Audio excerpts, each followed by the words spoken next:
The longboat creaked against the wooden dock as Bjorn Ironhand stepped onto the muddy shore of Jorvik. Salt spray clung to his weathered face, and his calloused hands gripped the leather pouch heavy with silver coins earned from 3 seasons of successful raids along the English coast. At 32 winters, he had built a reputation as a fierce warrior whose axe sang death songs to his enemies. But victory in battle could not fill the emptiness that gnawed at his chest like a hungry wolf. His wife Astrid had died 2 winters past, taking their unborn child with her to the halls of the gods. The healers said her womb was cursed, that no child would ever quicken there again. Now, as Bjorn walked through the bustling marketplace where merchants hawked furs and amber, slaves hauled water barrels, and children chased chickens between the wooden stalls, he felt the weight of his childless future pressing down upon him like a burial mound. The idea had come to him during the long nights at sea. Watching his younger brother Eric play with his infant son, a man needed heirs to carry his name and honor into the next world. Without sons, his deeds would be forgotten, his wealth scattered to distant relatives who barely knew his face. The thought burned worse than any wound he had suffered in battle. He found what he sought in the slave quarter, where captured thralls were kept before being sold to households throughout the settlement. She sat apart from the others, her dark hair braided simply, her green eyes holding a defiance that had not yet been broken by captivity. The slave trader, a gap-toothed man named Olaf, noticed Bjorn's interest immediately. "That one's from Ireland," Olaf said, spitting into the dirt. "Taken from a monastery raid last spring. She can read and write in her strange script, speaks our tongue well enough. Good breeding stock, if you ask me. Strong hips, healthy teeth." Bjorn studied the woman more carefully. She was perhaps 25 winters, with the kind of sturdy frame that suggested she could bear children and survive the harsh northern climate. More importantly, she met his gaze without flinching, which told him she possessed the kind of spirit his children would need to thrive in this unforgiving world. "What do you call yourself?" he asked her directly in Norse, ignoring Olaf's surprised grunt. "Brigid," she replied, her accent thick but her words clear. "Daughter of Fergus, servant of the Christ God." "You serve me now," Bjorn said simply. "I have a proposition for you, Irish woman. Bear me a child, and I will grant you freedom when the babe is weaned. You will have silver enough to return to your homeland if you choose, or stay here as a free woman with property of your own." Brigid's eyes widened at the unexpected offer. In the months since her capture, she had learned enough about Viking customs to know that most thralls were never offered such opportunities. She had seen other slave women used and discarded, their children raised as thralls themselves. "And if I refuse?" she asked, though they both knew she had little choice in the matter. "Then you remain a slave, and I find another to serve my purpose," Bjorn replied honestly. "But you seem clever enough to see the wisdom in accepting." The negotiation took the better part of an hour. Brigid demanded certain conditions. She would not be harmed during the pregnancy, she would be given proper food and shelter, and the child would know its mother until weaning age. Bjorn agreed to all her terms, seeing them as reasonable requests that would ensure the health of his future heir. Olaf counted the silver coins greedily as the transaction was completed. 40 pieces of Arab silver, more than most thralls brought in a year of labour. Brigid gathered her few possessions, a wooden cross hidden in her clothing, and a small eating knife, and followed Bjorn through the winding streets toward his wooden hall on the outskirts of the settlement. The hall was modest by Jarl standards, but comfortable enough, with carved wooden posts supporting a high-peaked roof, woven tapestries covering the walls, and a central fire pit that threw dancing shadows across the packed earth floor. Servant women bustled about their evening tasks, preparing the meal and tending to household duties. "You will have a separate sleeping chamber until your condition shows," Bjorn explained as he showed her around the property. "Then you will move to the main hall where I can ensure your safety and that of the child." As night fell and the household settled into their evening routines, Brigid sat by the fire contemplating her strange new fate. She had expected to spend her remaining years grinding grain and hauling water, but instead found herself bound to a warrior who offered her a path back to freedom. The price was high, 9 months of carrying a heathen's child, but it was better than the alternative she had faced. Bjorn watched her from across the hall, wondering if he had made the right choice. Time would tell whether this arrangement would bring him the heir he desperately needed, or merely add another burden to his already complicated life. 3 months had passed since Brigid entered Bjorn's household, and the arrangement had settled into an unexpected rhythm. The Irish woman proved herself more valuable than either had anticipated. Her ability to read and write made her useful for keeping track of trade agreements and household accounts, skills that elevated her status above that of a typical thrall. More surprisingly, she showed genuine interest in learning Norse customs and traditions, asking thoughtful questions about the gods and seasonal celebrations. Bjorn found himself drawn to conversations with her during the long winter evenings. Unlike his late wife Astrid, who had been raised in the same village and shared his every assumption about the world, Brigid offered perspectives that challenged his thinking. She spoke of distant lands beyond Ireland, of great stone buildings that reached toward the sky, and of books filled with knowledge from scholars across the sea. "In my homeland, we have stories of warriors too," she said one evening as they sat near the fire, her hand resting on her growing belly. "Heroes who sailed to strange islands and faced terrible monsters. Perhaps all peoples need such tales to make sense of the darkness." "Your Christ God has no halls for warriors," Bjorn replied, genuinely curious rather than mocking. "What becomes of brave men who die in battle?" "We believe all souls can find peace, warrior and farmer alike," Brigid explained carefully. "Courage in battle is honored, but so is kindness to the weak and protection of the innocent." These discussions often lasted well past the time when other household members had retired to their sleeping quarters. Bjorn discovered that Brigid possessed a quick wit and sharp memory, able to recall details from conversations weeks past and connect them to new topics. She had begun teaching him some words in her native tongue, and he found himself enjoying the challenge of mastering the strange sounds. The physical aspect of their arrangement had developed more naturally than either expected. What began as a practical transaction had evolved into something resembling genuine affection. Bjorn was gentler than Brigid had feared, taking care not to cause her discomfort as her pregnancy progressed.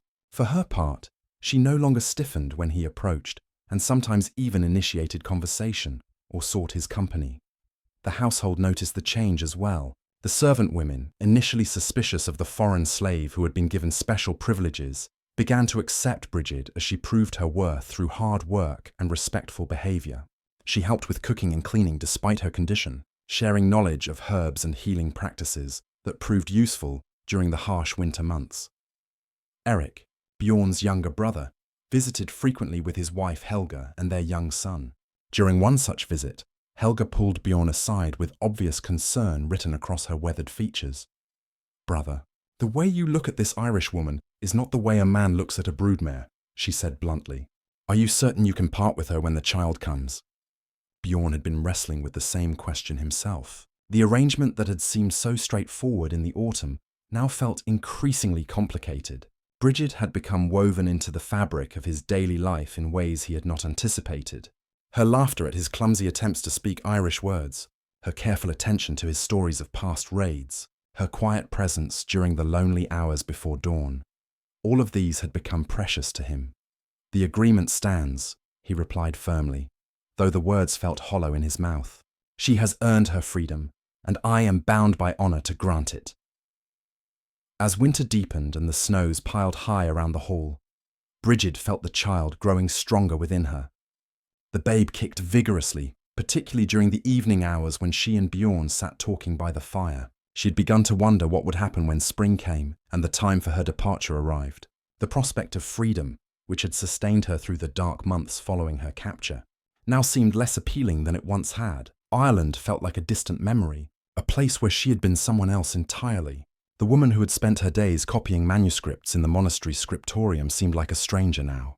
This new life, complicated and uncertain as it was, had become familiar in ways that surprised her. She understood the rhythms of this household, knew the preferences of its master, and had found unexpected satisfaction in the daily tasks that filled her time. One evening, as a fierce blizzard howled outside the hall, Bjorn noticed Brigid wincing and pressing her hand to her side. Concerned, he moved closer to examine her. "The child moves strangely tonight," she said, her voice tight with discomfort. "Something feels different." Bjorn called for Ragnhild, the oldest woman in the household and experienced in matters of childbirth. After examining Brigid carefully, the elderly woman smiled knowingly. "The babe will come within the moon's turn," she announced. Perhaps sooner if this storm passes quickly. You should prepare yourself, warrior. Fatherhood approaches faster than a charging boar. As they settled in to wait out the storm, neither Bjorn nor Brigid spoke of the future that rushed toward them like the spring thaw. Both sensed that everything would change once the child arrived, but neither could predict exactly how their carefully constructed arrangement would survive the reality of new life entering their world. The labor began 3 days after the storm passed, just as the first pale hints of spring touched the frozen landscape. Brigid's cries echoed through the hall as Ragnhild and 2 other experienced women worked to bring the child safely into the world. Bjorn paced outside the birthing chamber like a caged wolf, his hands clenched and unclenched around the hilt of his eating knife, a nervous habit from his youth that returned in times of great stress. Eric had arrived at dawn with news of ships preparing for the spring raiding season, but found his brother in no mood to discuss such matters. The sounds from within the chamber, Brigid's laboured breathing, the murmured encouragements of the midwives, the occasional sharp command from Ragnhild, held Bjorn's complete attention. "Brother, you pace like a man whose first child comes," Eric observed with amusement. "Remember, this is merely a transaction. The woman fulfills her part of the bargain, nothing more." Bjorn shot him a sharp look that silenced further commentary. The truth was that somewhere during the long winter months, the arrangement had ceased to feel like a simple trade. He found himself genuinely concerned for Brigid's well-being, not merely because she carried his potential heir, but because her suffering caused him actual pain. As the sun reached its peak, a thin wail pierced the air, the unmistakable cry of a newborn child. Bjorn stopped pacing immediately, his heart hammering against his ribs like a woodpecker against bark. Ragnhild emerged from the chamber moments later, her weathered face unreadable. "The child lives and breathes strongly," she announced. "The mother has survived the birthing as well, though she is weak and needs rest." "My son?"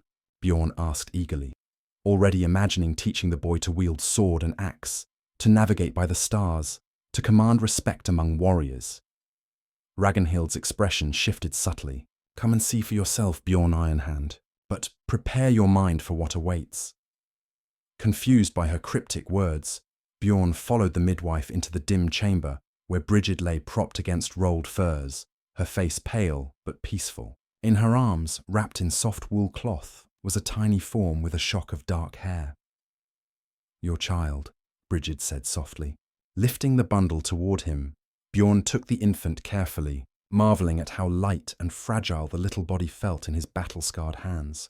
The baby's eyes were closed, but the small mouth moved as if seeking nourishment. As he examined his child more closely, however, Bjorn felt a cold shock run through his body, like ice water in his veins.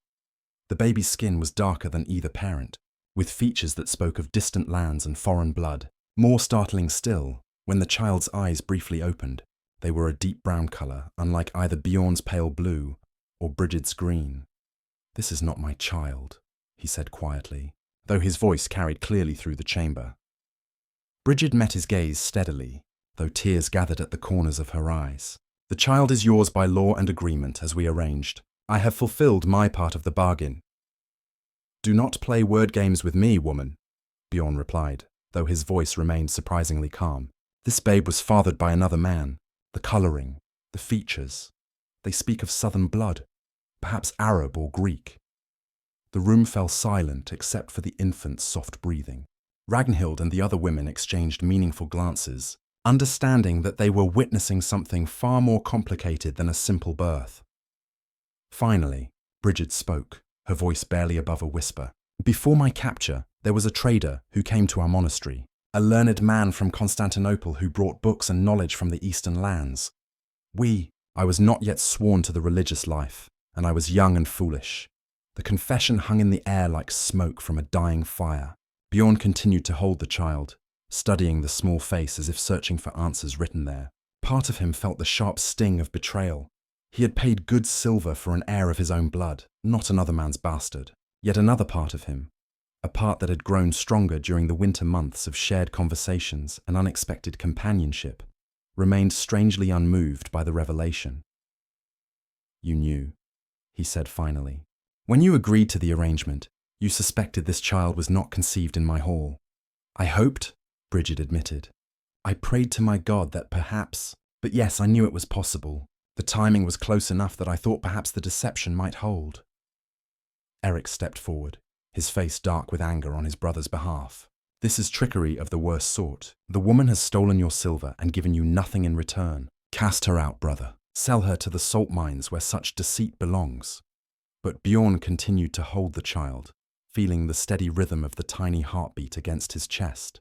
The baby stirred slightly and made a small sound that went straight to something deep within the warrior's heart, a place he had not known existed until this moment. "What name did you choose?" he asked Brigid, ignoring his brother's outraged sputtering. "I thought, if you still claim the child, perhaps Leif," she replied hesitantly. "It means heir in your tongue, does it not?"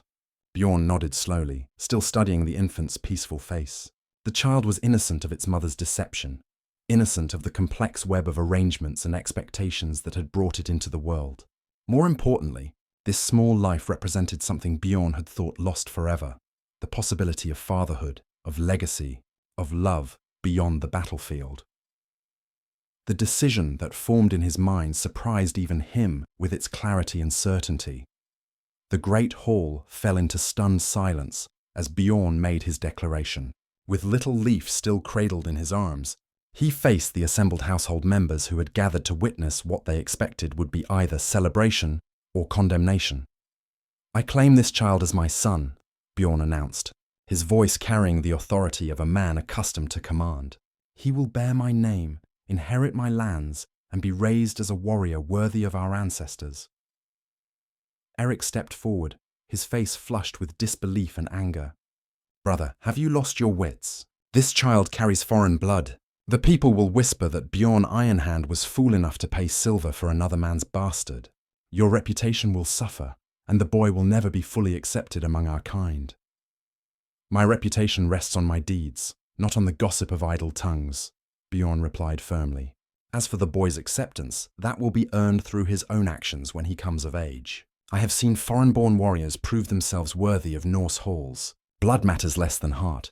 The household members exchanged uncertain glances. This was not the reaction they had expected from the iron-willed warrior who had never shown mercy to enemies or tolerance for deception. Yet something in Bjorn's manner, the gentle way he held the infant, the protective stance he had taken, suggested this decision came from deep conviction rather than momentary sentiment. Ragnhild, emboldened by her years of service and advanced age, spoke up. "The child will face challenges, that is certain. But stranger things have happened in these lands. I remember a Saxon thrall's son who became one of Ragnar's most trusted captains. Merit can overcome birth, given time and opportunity." Brigid watched from her bed, too weak to sit up fully but alert enough to understand the gravity of the moment. Tears streamed down her face, whether from relief, gratitude, or lingering fear she could not say. The man she had deceived was choosing to honor their agreement, despite her betrayal. And more than that, he was choosing to protect both her and the child from the consequences of her desperation. "What of the woman?" Eric pressed, unwilling to let the matter rest. "She has proven herself dishonest. How can you trust her to raise your claimed son properly?"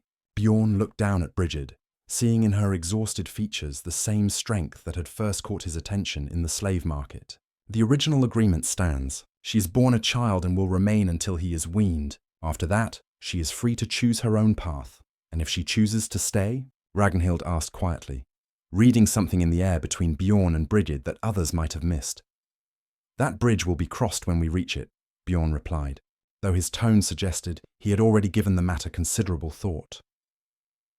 Over the following days, as Brigid recovered her strength and little Leif began to thrive, the household slowly adapted to the new reality. The infant showed a healthy appetite and strong lungs, crying lustily when hungry and sleeping peacefully when content. His mixed heritage was obvious to all who saw him, but Bjorn's unwavering acceptance seemed to gradually influence the attitudes of those around him. The real test came when other members of the community began to visit, drawn by curiosity about Bjorn's heir. Some came with genuine congratulations, others with barely concealed skepticism. Bjorn handled each encounter with the same steady dignity, introducing Leif as his son without explanation or apology. Jarl Magnus, the settlement's leader, arrived one afternoon with his own retinue. The grizzled warrior examined the baby with the critical eye of a man who understood the importance of bloodlines in determining political alliances and inheritance rights. "The boy is healthy," Magnus observed diplomatically. "That is what matters most in these harsh lands. I trust he will be raised to honor the gods and serve his people well." "He will be raised as any Norse child should be," Bjorn confirmed. "To value courage over comfort, honor over advantage, and loyalty above all else." That evening, after the visitors had departed and the household had settled into their nightly routines, Bjorn sat beside Brigid's bed while she nursed the baby. The intimate domesticity of the scene felt both strange and natural to him. He had never experienced such moments with Astrid, who had died before their child could be born. "Why?" Brigid asked softly, her voice barely audible above the infant's quiet suckling sounds. "You could have cast us both out and found another woman to bear your heir. Why choose to honor an agreement built on deception?" Bjorn considered the question carefully before answering. "In battle, I have learned that unexpected outcomes often prove more valuable than planned ones. A sword thrust that misses its intended target may still find vital organs. Perhaps the gods meant for this child to come to me, regardless of how it happened." "Your gods or mine?" Brigid asked with a slight smile. "Does it matter? The child is here, he is healthy, and he needs a father's protection. These are simple truths that require no divine explanation." As spring progressed into early summer, the rhythm of their unusual family began to feel more natural. Bjorn delighted in holding his son during the quiet morning hours, marveling at how quickly the boy was growing and changing. Brigid proved to be an attentive mother, singing Irish lullabies that filled the hall with strange but beautiful melodies. The question of Brigid's future remained unspoken but present in every interaction. Her freedom would come with Leif's weaning, still many months away, but both she and Bjorn seemed to be preparing for a decision that would affect all three of their lives. 2 years had passed since little Leif first drew breath in Bjorn's hall, and the boy had grown into a sturdy toddler with his mother's quick smile and an adventurous spirit that delighted his adopted father.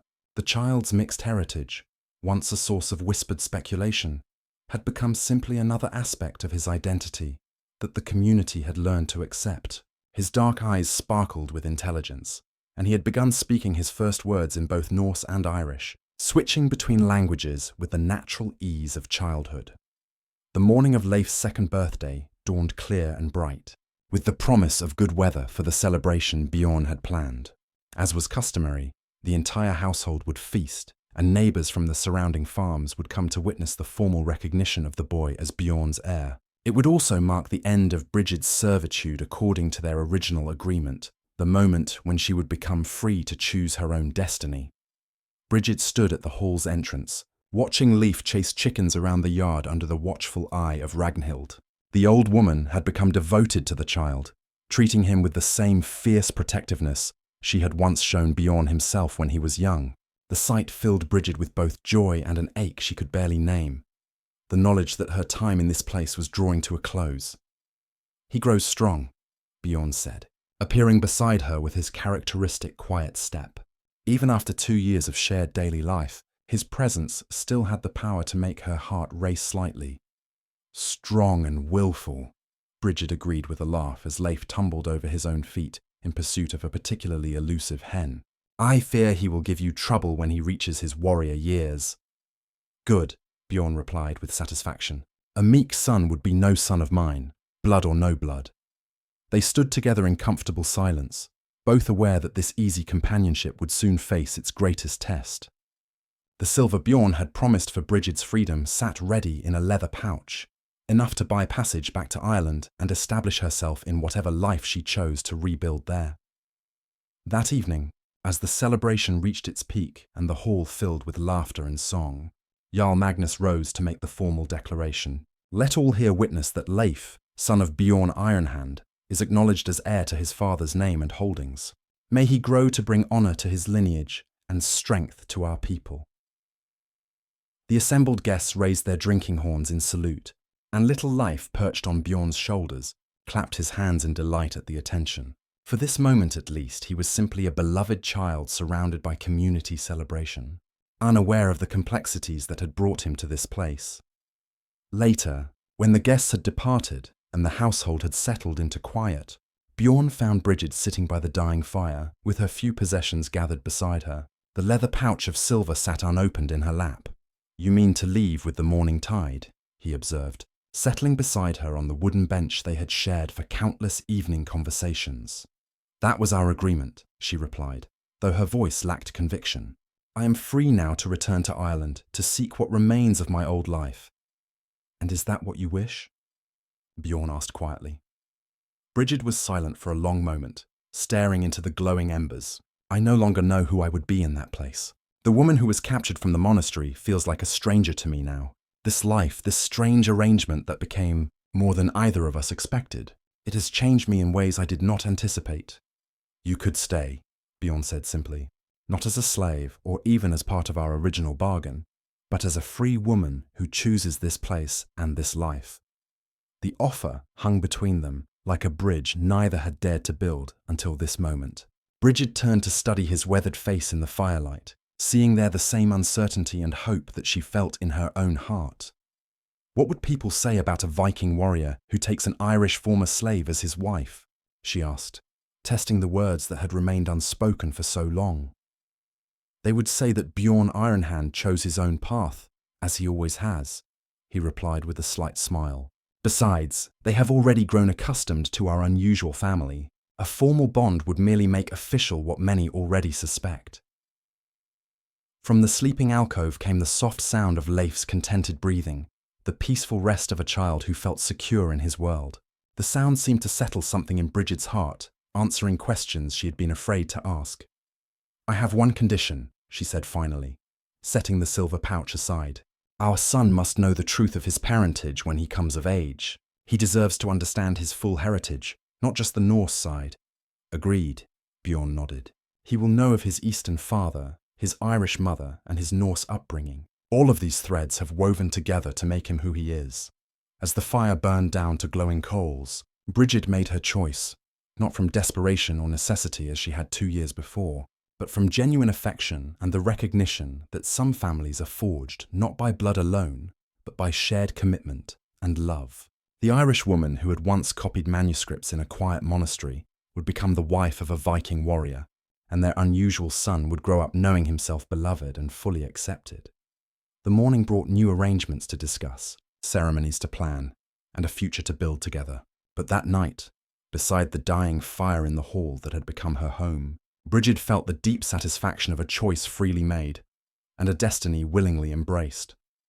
In the years that followed, Leif would indeed prove strong and willful, eventually earning his own reputation as a skilled navigator and diplomat whose unique heritage allowed him to bridge different worlds. The boy born of deception but raised in love would become living proof that families are created not just by blood, but by the daily choice to stand together against whatever storms may come.